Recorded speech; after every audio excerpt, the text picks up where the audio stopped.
And I would like to quote a gentleman who has been receiving a great deal of notoriety on the TV screen.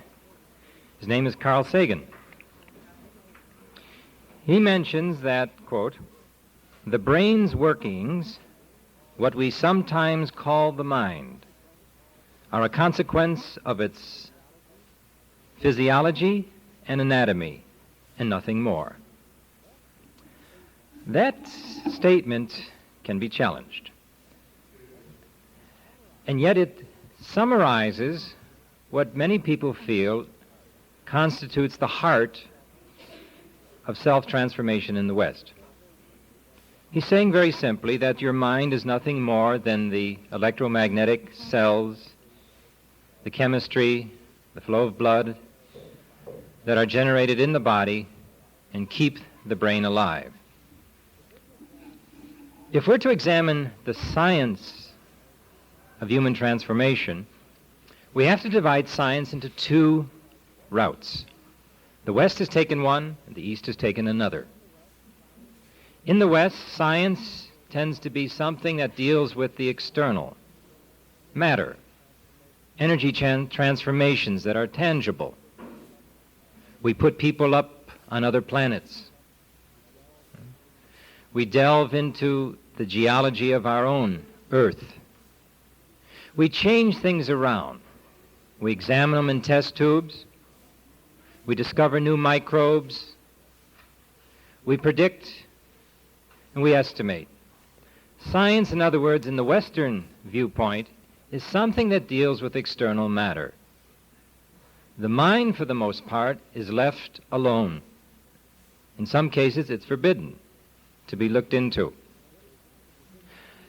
Now, what is happening here is that we're dealing with the truth, but in a complete way, an incomplete way. There's nothing wrong with examining matter, my body, the world around me. These curiosities are the beginning of any kind of knowledge about the outside world. The English word science comes from the Latin scientia. It means that you know the why of things. Because when you coined that word, which is taken from the medieval period, it had the meaning of knowing the reason why things are what they are, so that you could give that why. Then you would be able to say, I understand it. I know the science of it. And since the 17th century, we've been caught up with an amazing curiosity to explain and to delve into the world around us. And there's been sort of a kind of hesitancy, not a fear, but just a hesitancy to assume that somehow the internal workings of the scientists are worthy of the name science. So we leave the mind alone. In fact, the early psychologists and psychiatrists, including Freud, were so concerned about this matter that they wanted to make sure that their probings into the mind were considered upon the model of physics. And that's why they use terms that sound so much associated with a clinical lab in investigating energy. When we turn to the East, we look at science from a different point of view. And thus we will look at self-transformation from a different point of view. Instead of being so concerned with rearranging the patterns of matter outside me, of worrying about the growth of the national product, or of trying to develop a new technology, the East has inherited its own traditional science, the science of the self. Now, the self is not something you can weigh. It doesn't have color. It can't be put in a test tube. A Geiger counter can't measure its radiation quotient. It's something that is intangible but real. It's something that is at the heart of reality, according to the East, but is not easily found. It pervades all of reality, but yet can't be broken off into bits and pieces. It's a puzzle, a paradox, if you will. And yet it's that pursuit of the self that has generated the oldest religions, the oldest spiritual traditions that the world has ever known. The ones that have arisen from India, Ceylon, Burma, Japan, China, and so on. So here we are today entering almost into the 21st century. I think most of you will be alive at that time. It's only 17 years away. And more we're finding that the East and the West are starting to look at each other seriously. And in looking at each other seriously, they're beginning to challenge one another in terms of their presumptions. If you and I were alive at the turn of the century, we were living in a world that was considered built like a clock. Very fixed, very determinate, very set. Something we could rely upon with such an assurance that if we knew all the intricate push and pulls within it, we probably could predict exactly what it was going to do 1,000 years from now. And then along came a bunch of gentlemen who upset it all. Einstein, Planck, Heisenberg, and a few others. Because we discovered that, for example, the atom was not something impenetrable, not something hard, something that was indestructible. It wasn't something at all. It turned out to be a process, which was quite mysterious. In fact, the scientists used to refer to these people, these physicists who are investigating atomic energy, as dealing in those weird atomic experiments. They didn't know what to do with what they were finding, and so they were reluctant to even publish it. It's fascinating to go back and read the early literature of these pioneers who are able, due to the improvement of their instruments and the questions they asked, to penetrate into the intricacies of matter and energy, the world at large, and discover that what they inherited was not a clock, but a web. Not a determined, utterly objective, self-contained universe, but an expanding energy pattern, which could not be defined and explained in terms of what they already knew in physics. And perhaps one of the most confusing and fascinating aspects of this discovery was the fact that when you or I, as a scientist, were examining the experiment, our very presence altered it. Now that went against the whole law of objectivity, the clinical purity that you're supposed to have when you do an experiment. We're not supposed to be involved. We're simply a spectator manipulating the tools of our analysis.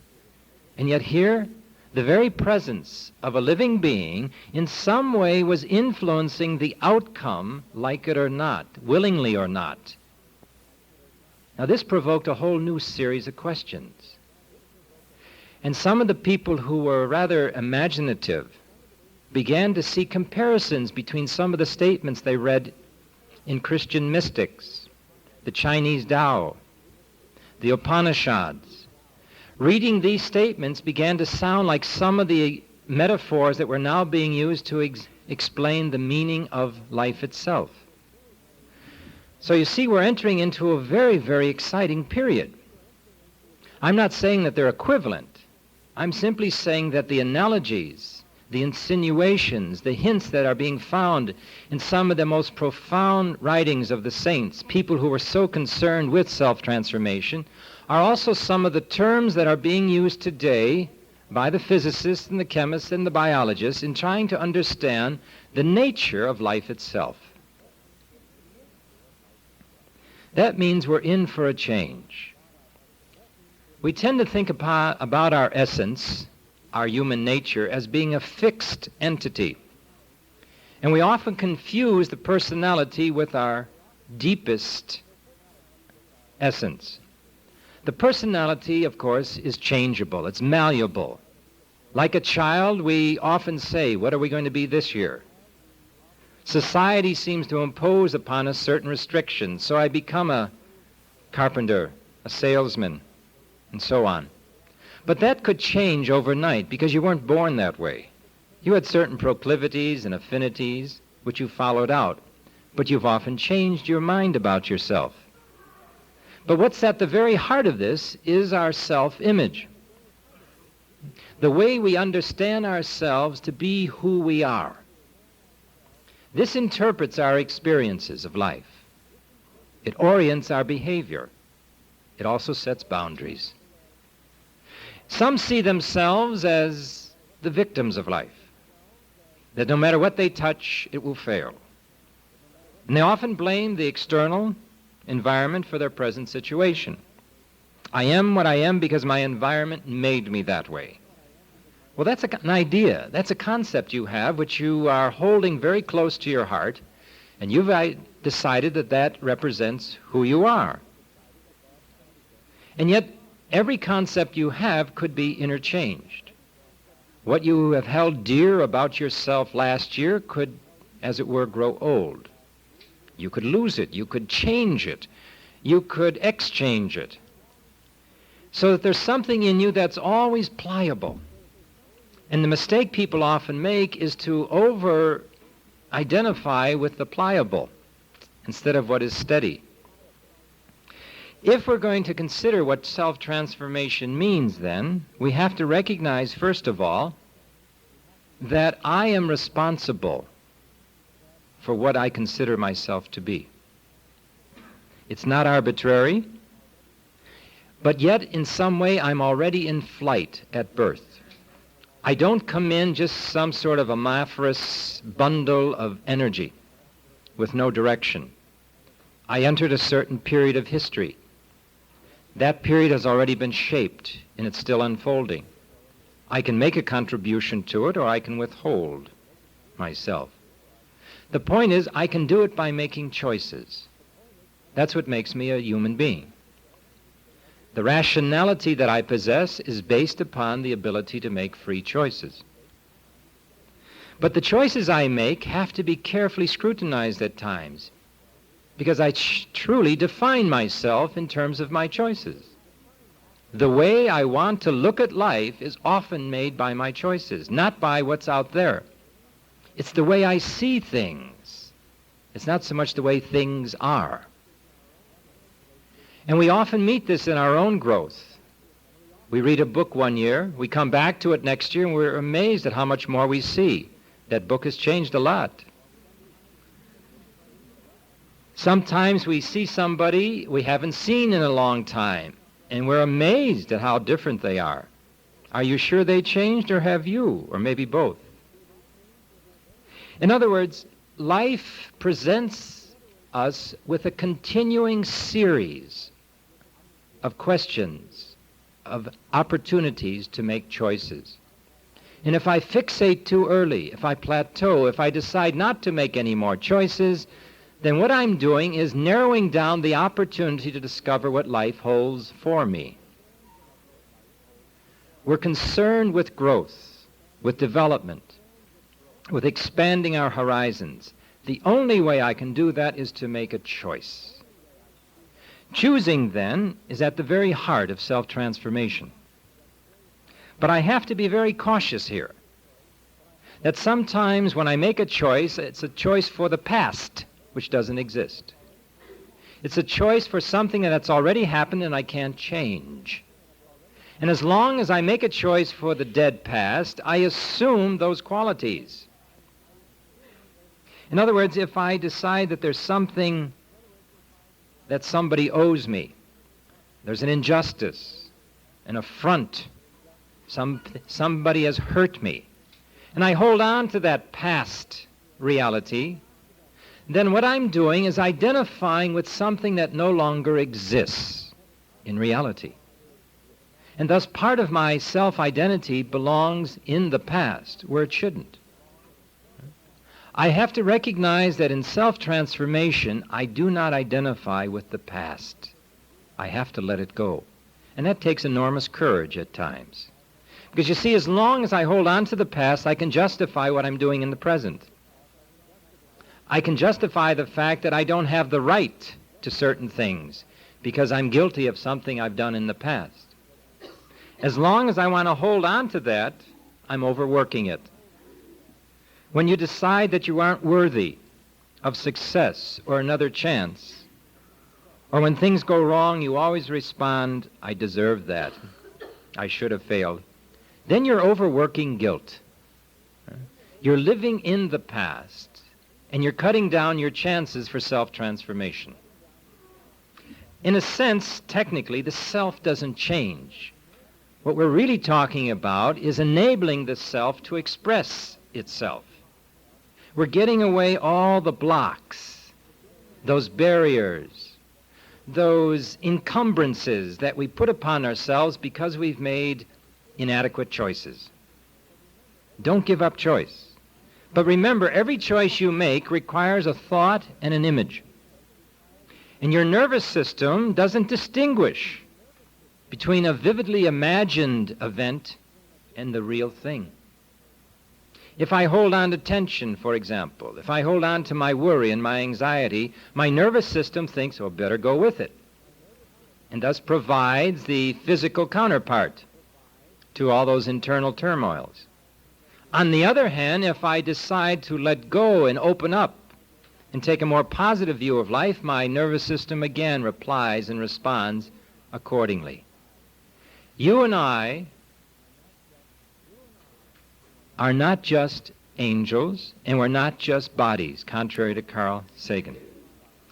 We're not identifying our mind with our brain. Our mind is something beyond that. Beyond means here not localized by material boundaries. Now that's hard to conceive. It's hard to imagine something that is not tangible. But we know things by their effects. If I can't always determine where the cause is, I can still admit that it exists because I see the effects. I don't even understand electricity, but I certainly know its effects.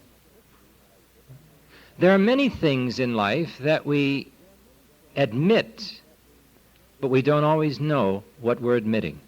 And yet we can still work with it to some extent. So when I'm deciding to transform myself, then, I have to rehabilitate my self-image.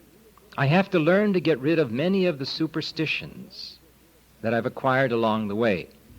See, sometimes a truth can become superstitious.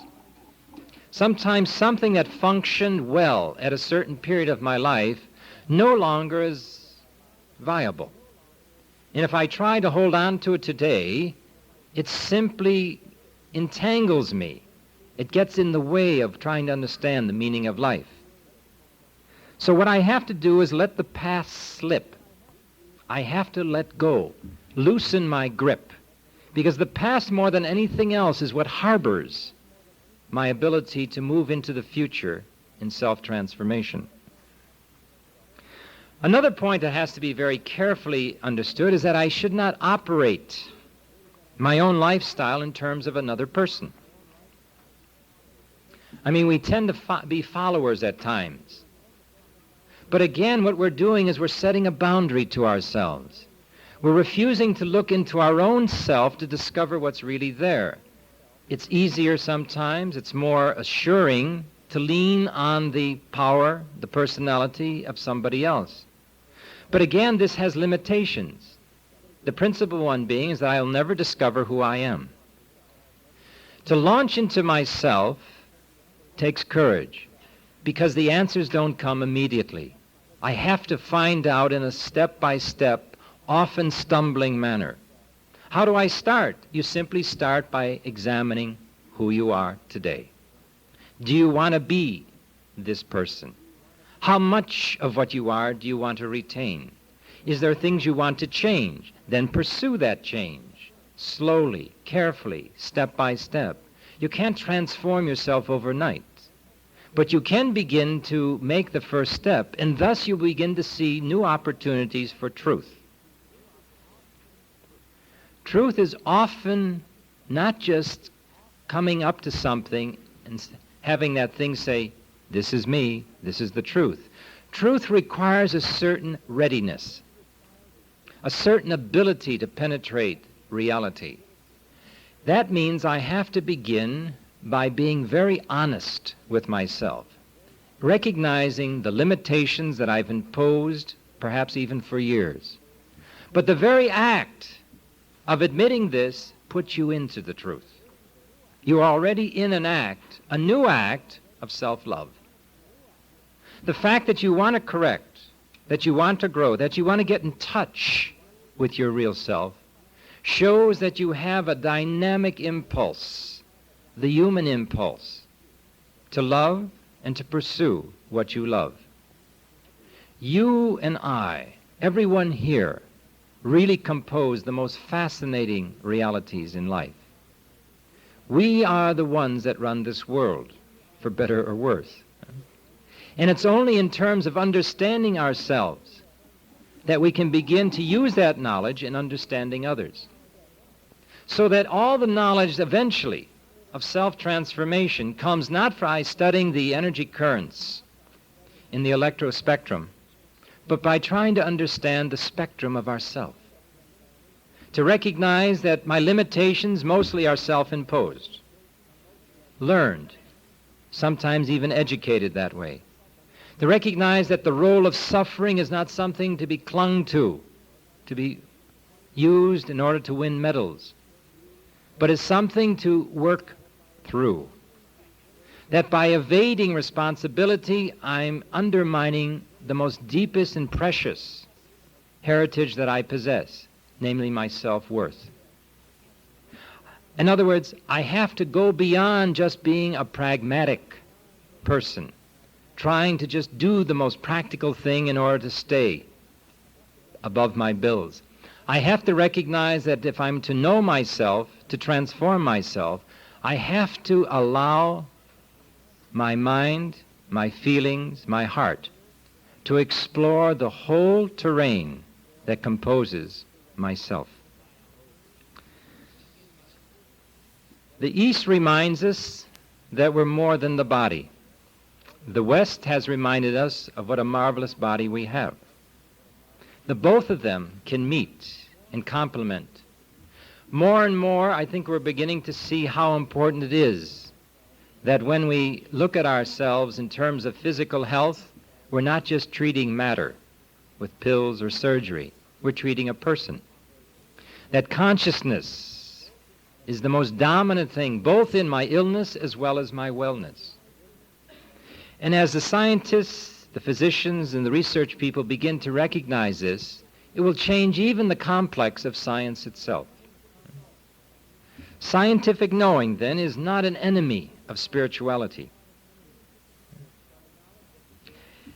My knowledge of the world, my knowledge of the body, my knowledge of the workings of the brain can assist the highest quest that I possess, namely to know the ultimate meaning of life. To possess that meaning not in an abstract formula, but by direct experience. For one thing that the mystics of all the traditions of the world have insisted upon, the sages as well as the saints, that in knowing reality, one comes into union with it. It doesn't stay at a distance out there. It's something that is comforting beyond words. It is something that is enlivening beyond description. And the whole pursuit of science and spirituality can lead to that. That as we understand the meaning of self-transformation, we recognize that what we're pursuing here is something that has already been in us. You and I don't have to start the engine when we're born. We have built in, inherently, a certain dynamism that goes out to search for fulfillment and completion. The difficulty is recognizing how to satisfy that deepest of all urges. We speak of our appetites towards food, towards sex, towards sleep, and so on. But these are not the deepest ones, because overall, the one that underscores that and holds them all together in a sense of unity is the urge, the appetite to know and to love the deepest truth. When Underhill wrote that masterpiece on mysticism, she defined it very interestingly. She said, mysticism is union with reality. Now, you and I, in order to know the world, have to be united to it. To know anyone, I have to be in some kind of communication with that person. There has to be an interchange. There has to be some kind of climate or situation in which two people join. That process of taking in food so it becomes part of my body, taking in thoughts that can inspire me, taking in the friendship of another so that I realize my own worth. Those experiences of unity constantly grow, interchange, interlock, so that even in the intricacies of matter, what we find today are patterns of energy uniting with each other. This is what supports our universe, according to the most profound experiments by physicists. But it's also the same kind of insight that the saints and the mystics have told us constitutes the life force. In some sense, we are all united. If you transform yourself, you assist me in some way, some mysterious way that I may not recognize, perhaps, until years later. So we're all in the same pursuit here. We're all trying to get to the point where we can understand who we are and to be content and serene in that knowledge. Now, there are different ways in which this can be achieved. There's no fixed, one, univocal, undeviating manner. All the self-help books today, all the inspirational literature of the past, we can find it in every century where people were concerned of how to be successful, not only in the arts and crafts, but in the art of living. All of these are an opportunity to see what fits me today. But in the East, there has been one particular method that has been relied upon perhaps more than any other. It's called meditation. Why meditation has been such a powerful tool in the road of self-transformation? Because meditation somehow seems to remind us better than anything else who we are. Meditation works silently. I can't hear the seeds grow outside when we plant the flowers. I can't hear the changes going on when a bud opens up into a flower. All of nature works her wonders in silence.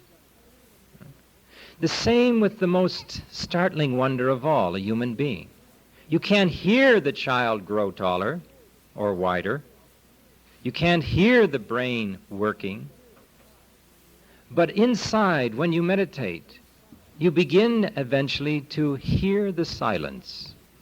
And out of that silence comes insight, which is a strange paradox, because silence seems to be empty, devoid of reality. But yet the inside of us, the silence of our minds and heart, is full. It's brimming full. It's waiting to share its treasures with us. And the key to that is learning to become silent. Because only in silence can I transform myself from within. And that's where all self-transformation has to start. I can change the furniture in my house. I can get a certain contentment out of that, but I still have my problems. I can buy a new hat, a new car. I can move to a new neighborhood. I can change a job, put on a new clean pair of shoes. But I still have the problems that my mind has produced. All self-transformation, then, is reduced back to inner growth. And the finest key to opening up the meaning of inner growth is the path of meditation.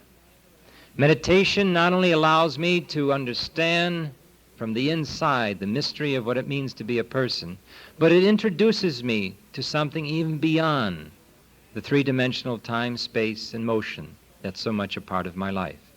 I recognize that I'm more than just being a citizen on this planet, just being part of this galaxy. More and more I'm opened up to the whole treasures of reality, a transcendental reality that the saints and the sages have discovered and said belongs to us because it's part of our human heritage. Enormous with its complexity as well as its entertainment value. But again, we're going to have to come back to ourself. The question again, who am I and why am I that who? This is what is going to be called the science of self-transformation. It's an invitation that you can take. It's a choice that is yours. The very act of taking the very first step will bring the light to take the second. People worry so much, well, I don't know how to do it. I don't know what will happen, what kind of changes it might have to make in my life. We spend so much time in the anxiety We never give ourselves a chance to find out what it's really like. Nature is not our enemy. The life force within me is not alien. If I get the blocks out of the way, if I open myself up to the intriguing and challenging questions of trying to grow and mature as a human being, then life itself comes to my aid, because all it is the flowering of the life. That flowering of life, then, is nourished by the silence that I practice. Each day I should begin to make some effort to return to that silence. We stay so busy. We think sitting down is a waste of time. We think of how many other things we could do as we're sitting there in the silence. We don't give the silence a chance to be what it is, an infinite source of renewal, of clarification, of unity, of learning to be with yourself and to enjoy that is one of the finest joys that a human being can discover. And out of that joy will come the insight, the vision, that will gradually lead you to a path of self-transformation.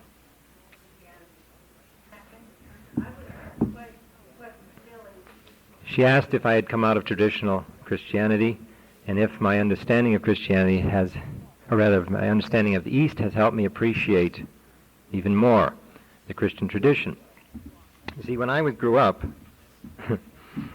I was raised by my grandparents, and I had a lovely Protestant grandmother and a Catholic grandfather, and they took me to seances on weekends.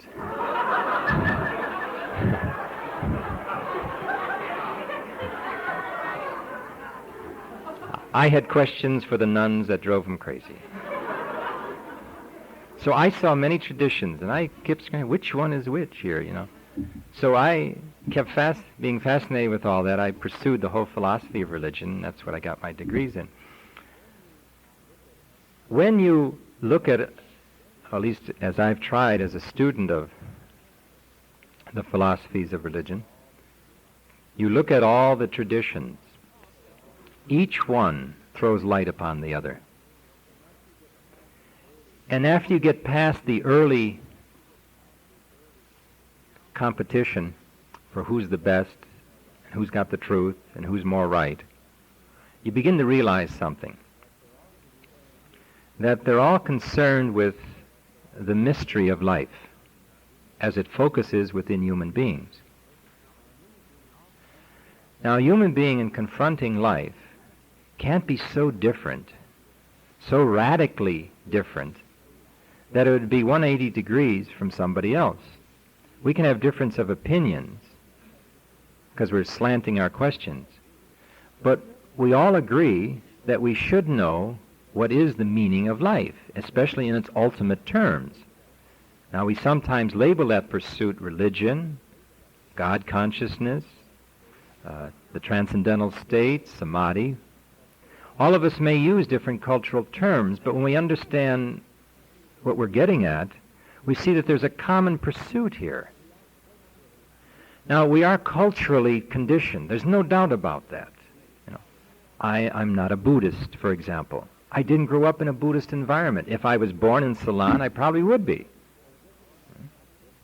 But it doesn't mean I can't appreciate the strivings and the contributions to human development and self-transformation that the Buddhist vision of life has bequeathed to mankind.